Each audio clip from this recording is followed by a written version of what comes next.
बिस्मिल्लाहिर्रहमानिर्रहीम, अस्सलाम वालेकुम नाज़रीन। आप यूट्यूब चैनल देख रहे हैं, मैं इमरान खान हूँ। रात के इस पैर में जब मैं ये वीडियो रिकॉर्ड कर रहा हूँ तो कुछ बड़ी अहम डेवलपमेंट्स हैं जो मुझे आपके साथ शेयर करनी है। सबसे पहले तो इमरान खान साहब ने जो कराची में जलसा किया है उससे एक भूचाल पैदा हो गया है। एक असेसमेंट की जा रही थी कि इमरान खान साहब के लगातार अपने आप को रेजिस्ट करने की वजह से और लॉन्ग मार्च से अपने आप को रोकने की वजह से उनके खिलाफ एक गमो गुस्सा पैदा हो रहा है। बड़े लंबे अरसे से वो कराची नहीं आए थे, तो कराची के अंदर इससे पहले जो एक ज़िमनी इलेक्शन हुआ था वो तो इमरान खान साहब जीत गए थे और बहुत बड़े मार्जिन से वो जीत गए थे। सारी पार्टियों से ज़्यादा उन्होंने वोट लिया था। लेकिन उससे पहले एक इलेक्शन के अंदर पीपल्स पार्टी भी जीत गई थी जिसमें इमरान खान साहब ने हिस्सा नहीं लिया था। तो पीपल्स पार्टी को ये लगता था कि उनका एक बहुत बड़ा रिवाइवल हुआ है कराची के अंदर और इमरान खान साहब की ताकत कमज़ोर पड़ती चली जा रही है लगातार कराची में। ये पीपल्स पार्टी की असेसमेंट थी। बाकी पॉलिटिकल पार्टीज को लगता था कि लॉन्ग मार्च को होल्ड करने की वजह से, बार बार लोगों के असरार के बावजूद ना निकलने की वजह से कराची के लोग उनको सीरियस नहीं लेंगे। लेकिन हुआ क्या, इमरान खान साहब गए और ये कोई उतना बड़ा प्लान जलसा भी नहीं था, उतनी बड़ी तैयारियां भी नहीं थी। लेकिन फिर हमने देखा कि हर तरफ से अवाम निकल कर आ गए। 2 हलकों में वहाँ पे इलेक्शन है और बड़े पैमाने पर लोगों ने आकर इमरान खान साहब के जलसे में शामिल होकर साबित किया कि वो आज भी पूरी ताकत के साथ इमरान खान के साथ खड़े हुए हैं। और इसको देखने के बाद जो भूचाल आया, बिलावल जरदारी आज एक प्रेस कॉन्फ्रेंस करने जाएंगे। आज के दिन में जब आप ये वीलॉग सुन रहे हैं, मैं बता देता हूं आपको क्या कहेंगे कि इमरान खान साहब को कराची याद आ गया, कराची को उन्होंने उनका हक नहीं दिया, कराची को जो वादे किए गए वो पूरे नहीं किए, 3.5 साल तक कराची को कुछ नहीं दिया। और भी कराची में जो पहली दफा बसें आई है ना, वो पाकिस्तान तहरीक इंसाफ लेकर आई है। कराची के अंदर जो पहली दफ़ा सर्कुलर वो हाईवे बन रहा है वो पाकिस्तान तहरीक इंसाफ लेकर आई है। कराची को पहली मरतबा जो हक देने की कोशिश की है वो पाकिस्तान तहरीक इंसाफ ने की है।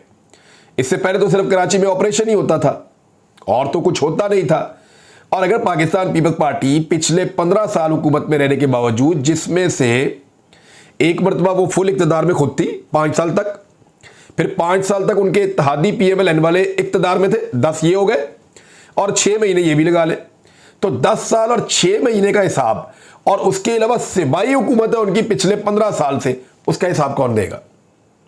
यानी पीपल्स पार्टी ने रूल किया कराची के ऊपर और कराची का बेड़ा गर्क किया है।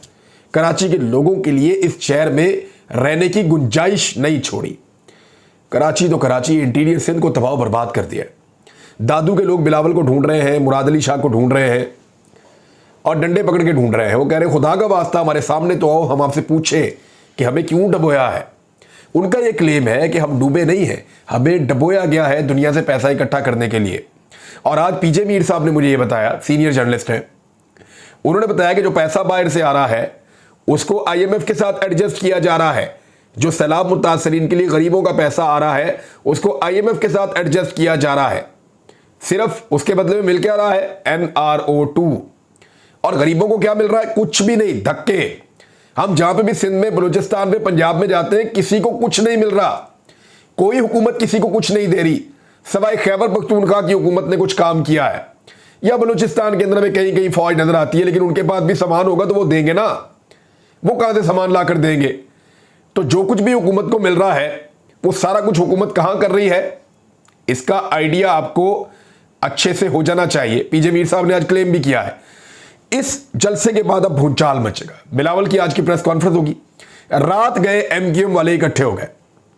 जब MQM वाले इकट्ठे हुए तो खबर तो वहां से निकलनी थी और ये खबर निकलती है जियो न्यूज से। जियो न्यूज ये कहते हैं कि MQM पाकिस्तान का हुकूमत से निकलने पर गौर, हंगामी इजलास मुतवक्के। ये रात को इनकी खबर आई है। तर्जुमान MQM पाकिस्तान के मुताबिक convener MQM Pakistan doctor Khalid मकबूल सिद्दीकी ने पार्टी के तमाम सीनियर वज़रा, MNAs और अरकान असम्बली को हंगामी तौर पर कराची पहुंचने की हिदायत की है। ज़राए ने जी न्यूज़ को बताया कि MQM पाकिस्तान और पीपल्स पार्टी के दरमियान मुआहदे के मामले पर 2 रोज़ कबल दोनों जमातों के दरमियान मुलाकात में बल्दियाती कानून में तरमीम पर इत्तफाक हुआ था और गुज़िश्ता रोज़ इस हवाले से दोनों जमातों के दरमियान बातचीत होनी थी, जिस पर पेशरफ्त नहीं हो सकी है। बहरहाल ये सब कुछ इमरान खान साहब के जलसे के बाद हो रहा है। क्या सिर्फ इमरान खान साहब का जलसा है?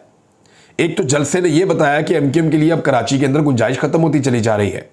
अब वो हुकूमत में रहे या हुकूमत में ना रहे, लोगों के दिलों से वो निकल चुकी है। जो कुछ इस जमात ने लोगों के हक के ऊपर डाका डालते हुए किया है, मैं कैसे कह रहा हूं कि डाका डालते हुए किया है, लोग मुंतखब करते हैं अपने मसाइल हल करने के लिए, ये खुद अमीर हो जाते हैं, लोगों को वहीं छोड़ देते हैं, इन सबकी बाहर जायदादें बन जाती हैं, लोगों को वहीं छोड़ देते हैं।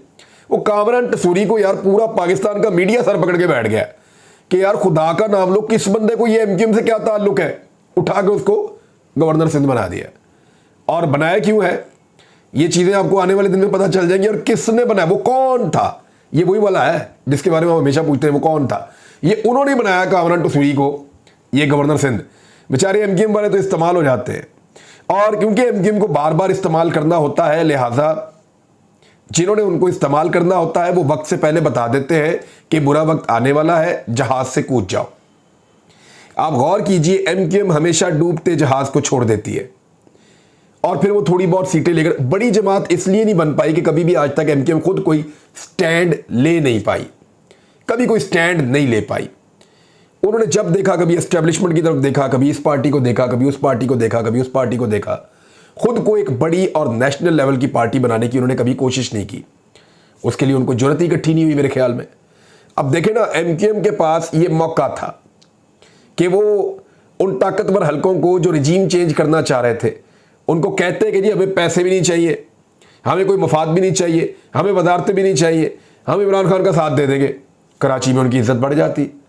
उन्होंने क्या किया, वो रिजीम चेंज ऑपरेशन का हिस्सा बन गए। अब लड़ रहे इलेक्शन कराची से, उसके बाद से अब तक जो भी इलेक्शन लड़ा उनकी क्या हालत हो रही है ये आपके सामने है। अब एमक्यूएम को क्या पता चला है, देखिए, जिन्होंने बार बार एमक्यूएम को इस्तेमाल करना है, जिन्होंने बार बार एमक्यूएम से फायदा उठाना है और इसको अपने फायदे के लिए इस्तेमाल करना है इस पॉलिटिकल पार्टी को, उन्होंने फिर वक्त आने से पहले एमक्यूएम को रेस्क्यू भी तो करना है ना। उन्होंने बताना है कि जी हमने आपको वक्त आने से पहले बता रहे हैं, अब आप इस शिप को छोड़ दीजिए क्योंकि ये डूबने वाला है, ताकि कल को दोबारा एमक्यूएम को इस्तेमाल कर सकें, 2 4 10 जितनी सीटें ये जीते। तो अब जरा आप ये देखें कि ये स्टीव हॉन्क एक इकोनॉमिस्ट है और ये अमेरिकन इकोनॉमिस्ट हैं।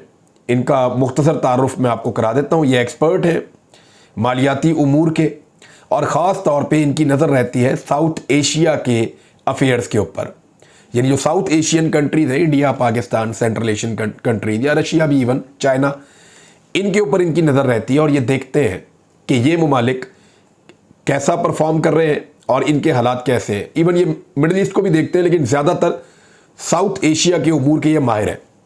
एक बड़े शानदार इकोनॉमिस्ट भी हैं, और इसके अलावा जॉन हॉपकिंस यूनिवर्सिटी से मुंसलिक हैं, वहाँ पे पढ़ाते हैं, और इंडिपेंडेंट इंस्टीट्यूट जो है उसके लिए भी ये काम करते हैं। इसके अलावा नेशनल रिव्यू से भी इनका ताल्लुक है, और कमोडिटी ट्रेडर भी हैं, वाइट हाउस से भी इनका लिंक है, और बहुत शानदार किस्म के आदमी हैं।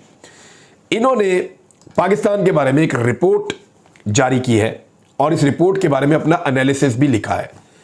अब ये क्या रहे हैं स्टीव हैंक, वो कह रहे हैं कि इकोनॉमिक वॉच, और फिर आगे लिखा पाकिस्तान, फिर पाकिस्तान का फ्लैग भी बनाया। Pakistan is on the brink of डेब्ट डिफॉल्ट। वो कह रहे हैं पाकिस्तान दिवालिया होने के किनारे पर खड़ा है। पाकिस्तान दिवालिया होने के किनारे पर खड़ा है।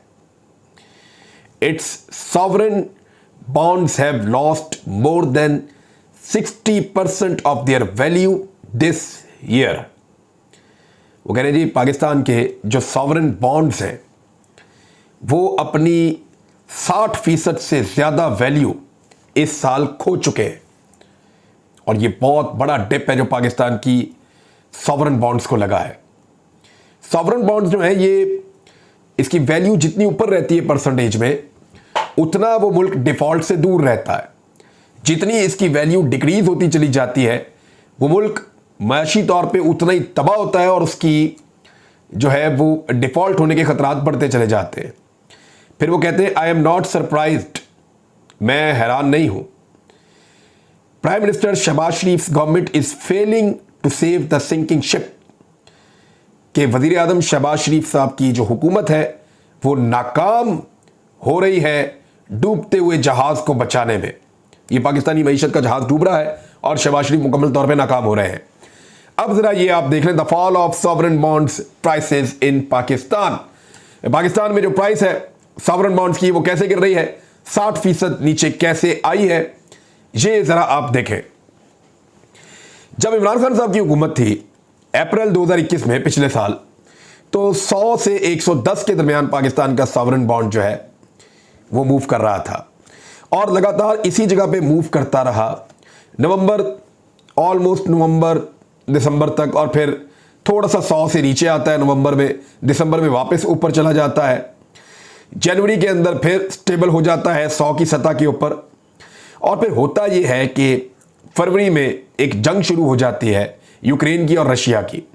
उसकी वजह से पाकिस्तान को थोड़ा सा डिप लगता है, आलमी मार्केट के अंदर जो है वो चीज़ें ऊपर नीचे होती हैं, तो फरवरी में थोड़ा सा डिप लगता है। लेकिन इमरान खान साहब के दौर में ये 90 के हिस्से के करीब खड़ा रहता है, 90 से नीचे नहीं आता मार्च तक। लेकिन जैसे ही पाकिस्तान को अनस्टेबल किया जाता है, तरीके तमात पेश की जाती है, तो एकदम ये मार्च में जैसी तरीके तमात पेश होती है ये एकदम गिरता है, और गिर के ये लगातार 60 को टच कर जाता है, यानी एकदम गिरता है। कहां 110 पे था, ये 60 पे पहुंच गया, और उसके बाद अप्रैल, मई, जून, जुलाई, अगस्त के अंदर ये दोबारा थोड़ा सा ऊपर आता है। वजह क्या है? IMF आपको पैसा दे रहा है, कुछ आपके मुल्क के अंदर पैसा जमा हो रहा है, कुछ आप मांग तांग के कर रहे हैं, तो थोड़ा बहुत आप अपने आप को स्टेबल करने के काबिल होते हैं अगस्त में, और आप $45 से आप वापस पहुंचते हैं लगभग $70 तक, और उसके बाद फिर ये दोबारा गिरना शुरू होता है। और इस वक्त ये पाकिस्तान की तारीख के लोएस्ट लेवल के ऊपर गिर चुका है, और ये किया है इंपोर्टेड सरकार ने। ये कहां गिर चुका है? ये जनाब 30 से 35 के दरमियान, या लगभग 35 के करीब जो है, $35 के करीब ये मूव कर रहा है। इमरान खान साहब के दौर में $110 और उसके करीब 100 से 110 के बीच में, और इस वक्त ये अक्टूबर 2022 की रिपोर्ट के मुताबिक ये लगभग 30 से 35 के बीच में मूव कर रहा है, $35 में। और ये है इतना बड़ा फॉल पाकिस्तान की इकॉनमी में कि पाकिस्तान अब कोई हैरत नहीं होगी इस आलमी पाए के मईशतदान को अगर पाकिस्तान की इकॉनमी डिफॉल्ट कर जाती है तो। अब यहां से पाकिस्तान को कैसे बचना है? एक ही रास्ता है, आप पाकिस्तान में इलेक्शन कराएं, पाकिस्तान के लोगों को फैसला करने दें, पाकिस्तान की मार्केट खुले, यहां पे पैसा सर्कुलेट हो, बाहर से पैसा पाकिस्तान में आए, पाकिस्तान की एक्सपोर्ट्स के अंदर इजाफा हो। मैं आपको एक ऐसी चीज बताने लगा हूं कि आप हिल कर रह जाएंगे। मेरे एक दोस्त मुझे आज मिलने के लिए आए और उन्होंने मुझे कहा कि 1,87,000 LCs पेंडिंग पड़ी हुई है पोर्ट्स के ऊपर।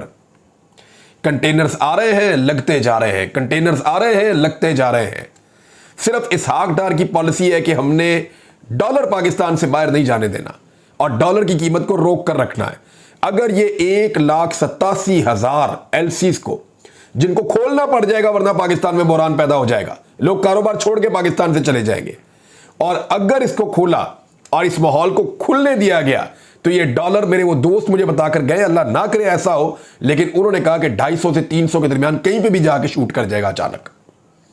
ये सूरत-ए-हाल पाकिस्तान की इकोनॉमी की इन्होंने कर दी है, और इस बात का MQM को अब पता है। पाकिस्तान के वो ताकतवर लोग जिनकी मदद से पाकिस्तान यहां तक पहुंचा, उन्होंने अपनी फेवरेट पार्टी को गालिबन आगाह कर दिया है, क्योंकि दोबारा भी इनको इस्तेमाल करना है कि जनाब अब जहाज से कूदने का वक्त हो गया है, क्योंकि स्टीव हैंक के मुताबिक शहबाज शरीफ साहब इस जहाज को बचाने में कामयाब होते दिखाई नहीं दे रहे। इमरान खान साहब ने कराची में लगभग वैसी बातें की हैं जैसी वो करते रहते हैं, लेकिन कुछ उन्होंने MQM के बारे में बात की कि MQM से पूछता हूं कि क्या अब जरदारी के साथ बैठकर खुश है? क्या जरदारी ने कराची के मसले हल कर दिए हैं? बताओ, कराची में हमारी हुकूमत नहीं थी, इसके बावजूद ग्रीन लाइन बस सर्विस शुरू की। हमारी हुकूमत ने 15 साल से रुका हुआ K4 मंसूबा शुरू कर दिया। मुझे नजर आ रहा है अंदरूनी सिंध के लोग भी हकीकी आज़ादी के लिए तैयार बैठे हैं। अंदरूनी सिंध के लोगों तैयार हो जाओ, मार्च से फारिग हो जाऊं, फिर अंदरूनी सिंध कराची आऊंगा। जरदारी माफिया ने अंदरूनी सिंध के लोगों को गुलाम बनाया हुआ है। सिंधी भाइयों तैयार हो जाओ, एक एक जिले में आऊंगा, सिंध को जरदारी की बीमारी से आजाद करेंगे। मरियम कहती है बेकसूर थी, बाइज्जत बरी हो गई। इसहाक डार के बाद नवाज शरीफ भी बाइज्जत बरी हो जाएगा। NRO 2 में जरदारी भी बाइज्जत बरी हो जाएगा। पाकिस्तान में सिर्फ साइकिल मोटरसाइकिल चोर पकड़े जाएंगे। मरियम बीबी, सारी कौम से झूठ ना बोलो। मरियम बीबी से 10 साल पहले लंदन फ्लैट की मनी ट्रेल मांगी थी। मरियम ने उस वक्त कहा था लंदन तो क्या पाकिस्तान में कोई प्रॉपर्टी नहीं है। फिर खान साहब ने उसी तरह की बातें की हैं और जैसे पाकिस्तान शर्मिंदा हो रहा है उस बारे में भी। और आजकल तो वैसे नंगा करने का एक माहौल है, नंगा कर करके पूरी दुनिया के अंदर पाकिस्तान का तमाशा लगाया हुआ है। और अपर हाउस के आदमी को नंगा कर दिया, कभी किसी सहाफ़ी को नंगा कर दिया, कभी किसी जो है वो सियासतदान को नंगा कर दिया। एक्चुअली पाकिस्तान को अल्लाह ताला ना करे कभी, लेकिन कर तो यही रहे ना, पाकिस्तान को बदनाम कर रहे हैं ऐसी हरकतें करने के बाद। गुज़िश्ता रात इलेक्शन कंपेन ख़त्म हुई है और पाकिस्तान तहरीक इंसाफ ने इसको ऐसे ख़त्म किया है जैसे कि वो कोई जनरल इलेक्शन की कंपेन ख़त्म की जा रही हो। हर जगह पे बड़े जलसे, तगड़े जलसे, और पीडीएम की तो ऐसे जलसों के अंदर सोग नज़र आ रहा था, कुछ उनके पल्ले नहीं था। तो इलेक्शन का नतीजा तो सबको पता है। अगर झुरलू ना फेरा गया और झुरलू फेरने वालों ने या सहूलतकारों ने सहूलत ना दी तो ये इलेक्शन वन साइडेड है। सारी दुनिया इस बात को जानती है। एक गुजारिश और करनी है, हम रावलपिंडी में आ रहे हैं गीगा मॉल के सामने, और वहाँ पे बलूचिस्तान के हम वतनों के लिए जो अब हम घर बना रहे हैं उसके लिए हम फंडिंग करेंगे, सब इकट्ठे होंगे। कल शाम को 5-6 के दरमियान में पहुँच जाऊँगा इंशाल्लाह, और आज ही शाम को, बल्कि हफ्ते की शाम 5-6 बजे तक मैं पहुँचूँगा और फिर रात के तक हम आपके साथ मौजूद रहेंगे। और बलूचिस्तान के हम वतनों के लिए हम अपनी मेहनत करेंगे, कोशिश करेंगे, और जितने घर हम उनके बना पाएंगे। हमने 830 मकानात उनके बना डाले हैं, अल्लाह का शुक्र है, और वो मुकम्मल होने वाले, आपको सारे घर दिखाएंगे भी इंशाल्लाह। और उसके बाद 1000 और का मेरा इरादा है कि इस मरतबा जब जाऊं तो कम से कम 1000 घरों की बुनियादें हम रख के आए। अब तक इतने, अपना ख्याल रखिएगा, अपने इस चैनल का भी। अल्लाह हाफ़िज़।